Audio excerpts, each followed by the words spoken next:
నా పేరు శ్రీధరు, మాది వెంకటాంపల్లి. నేను వచ్చేసి 2 ఎకరాల 60 సెంట్లలో అరటిని సాగు చేస్తున్నాను. గత 1.5 సంవత్సరం నుంచి ఇప్పటికి 4 సార్లు పంట కారడం జరిగినది. ఇది ముమ్మాటికి ఎలక్ట్రిసిటీ అధికారుల నిర్లక్ష్యం వల్లే జరగడం జరిగింది. స్టార్టింగ్లో మొక్కలు నాటిన 15 రోజులకే లైన్ తెగి కింద పడడం జరిగింది. అప్పుడు ఇక్కడ నార్పలకు ఏఈ గారు లేకపోవడం వల్ల ఏడీ గారి ఇన్ఛార్జ్లో ఉన్నారు. ఏడీ గారి రఘు గారి దగ్గరికి వెళ్ళి నేను అడగడం జరిగింది, సార్ ఇలా నాసిరకంగా ఉంది వైరు, దీనివల్ల తెగి పడుతున్నది, మాకు పంట నష్టం అవుతుంది సార్, దాన్ని ఎలాగైనా చేయించండి సార్ అని కోరడం జరిగినది. సరేలేమ్మా చేద్దామని చెప్పి మాట ఇచ్చాడు. అప్పటికే అయిపోయింది. మళ్ళీ ఒక వారం తర్వాతనే కరెంటు పోల్ ఇరిగి పడడం జరిగింది ఇందులోనే. అప్పుడు కూడా సార్ దీని స్పార్క్ కొట్టే ఫోల్ ఇరిగింది సార్ అని చెప్పడం కూడా జరిగింది. సరేలేమ్మా అన్నారు. వాళ్ళు మాత్రం లైన్ త్రూ చేసుకొని మాటలు చెప్పి వెళ్ళడం జరిగింది. పంట మొత్తం గెలలేసాయి. 28,000 రూపాయలు టన్ను వెళ్తున్న టైంలో కూడా మళ్ళీ కూడా లైన్ తెగి కింద పడడం జరిగింది. లైన్ పడడం వల్ల నాకు 200 మొక్కలు కాలిపోయాయి. దగ్గర 5 టన్నులు అంటే దగ్గర 1,70,000 రూపాయలు నష్టం రావడం జరిగింది. అప్పుడు కూడా నేను ఏఈ గారిని ఏడీ గారిని లైన్ మీరు తగిలిస్తే నేను ఆత్మహత్య చేసుకుంటాను అని నేను తోటలో కూర్చోవడం జరిగింది. అప్పుడు ఎస్సీ గారు అయినటువంటి సంపత్ సార్ కాల్ చేసి ఆయన ద్వారా హామీ ఇప్పించడం జరిగింది. కానీ ఇంతవరకు దాన్ని చేసింది లేదు, ఏమీ లేదు. నిన్న నెల అంటే ఏప్రిల్ 30వ తారీఖు రోజు కూడా లైన్ తెగి కింద పడడం జరిగింది.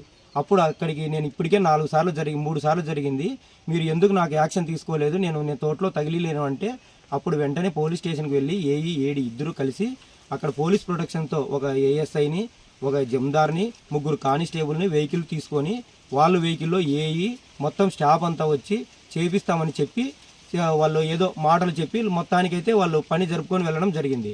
ఆ తర్వాత మళ్ళీ ఈరోజు 9వ తారీఖు కరెక్ట్ అంటే 9 రోజులకి 9 రోజుల తర్వాత మళ్ళీ లైన్ తెగిపడి మొత్తం ఉన్నే తోటంతా కాలిపోవడం జరిగింది.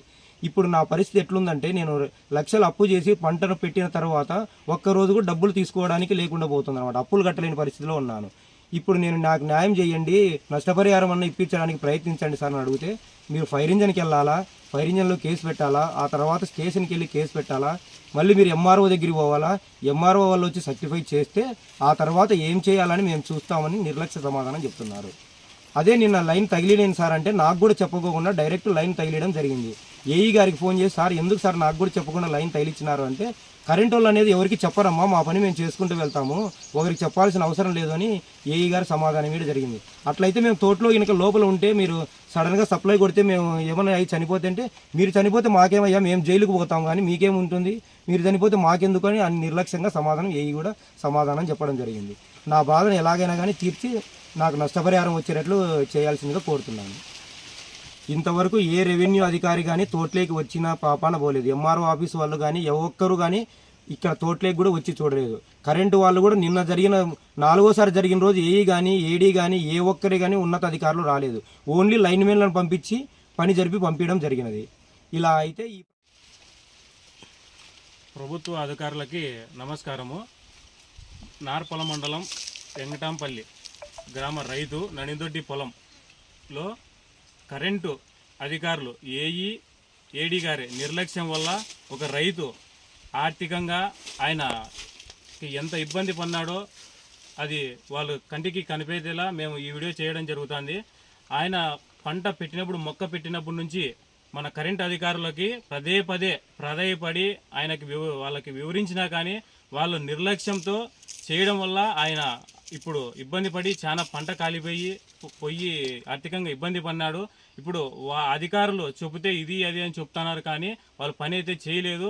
10 కిలోమీటర్లు వెళ్ళాలి లైను. ఈ లైన్కి వచ్చేసి దాదాపు 100 డీబీలు పైన ఉన్నాయి, 260 డీబీలు ఉన్నాయి. 260 డీబీకి కానీ ఒక చిన్న వైర్ వేసి ప్రభుత్వ అధికారులు మళ్ళీ రైతు మీదకే వస్తున్నారు. ఫైర్ ఇంజన్కి ఫోన్ చేయాలా, స్టేషన్లో కేసు పెట్టాలా, అవన్నీ మా దగ్గర తీసుకొని రావాలా, అప్పుడు మీకు చేస్తాము అనేది రీతిలో వాళ్ళు మాట్లాడుతున్నారు. రైతులు బెదిరించే రీతిలో ఈ కారణంగా వీళ్ళకి పరిహారం అందే విధంగా మీరే బాధ్యతగా తీసుకోవాలా. లేదంటే రైతు ఆత్మహత్య చేసుకుంటే అది మీ విధికే వచ్చేటట్లా మేము తెలియజేసుకుంటున్నాము. చర్యలు తీసుకొని రైతుకు న్యాయం చేయాల్సిందిగా కోరుతున్నాము.